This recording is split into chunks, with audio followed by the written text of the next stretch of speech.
السلام علیکم ورحمۃ اللہ وبرکاتہ۔ الحمد للہ رب العالمین والصلاة والسلام علی رسولہ الکریم صلی اللہ علیہ وسلم۔ اعوذ باللہ من الشیطان الرجیم، بسم اللہ الرحمن الرحیم۔ یا ایہا الذین آمنوا استعینوا بالصبر والصلاۃ۔ میرے محترم دوستوں اور بھائیوں، نماز مومن کی پہچان ہے۔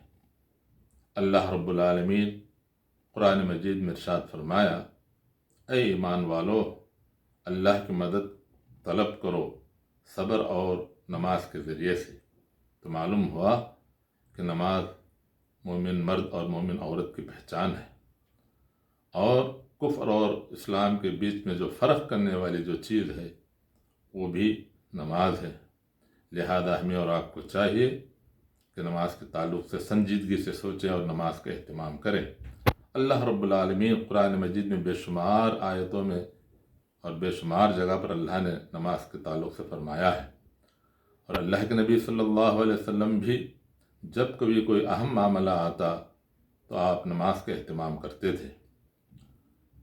ایک موقع پر اللہ کے نبی صلی اللہ علیہ وسلم یا پھر جب کبھی فرصت ملتی یا ضرورت پیش آتی تو اللہ کے نبی صلی اللہ علیہ وسلم حضرت بلال سے فرماتے، قم یا بلال فارحنا بالصلاۃ، اے بلال اٹھو، نماز کے ذریعے سے ہمیں آرام پہنچاؤ۔ تو معلوم ہوا کہ نماز آنکھوں کی ٹھنڈک ہے، اور نماز ہمارے اور آپ کے لیے اطمینان اور سکون کا سبب ہے۔ لہذا ہمیں اور آپ کو چاہیے کہ نماز کو اپنی پہچان بنائیں۔ اللہ تعالیٰ سے دعا کریں کہ اللہ تعالیٰ مجھے اور آپ کو نماز کو اپنی پہچان بنانے کی توفیق عطا فرمائے۔ جزاکم اللہ خیرا۔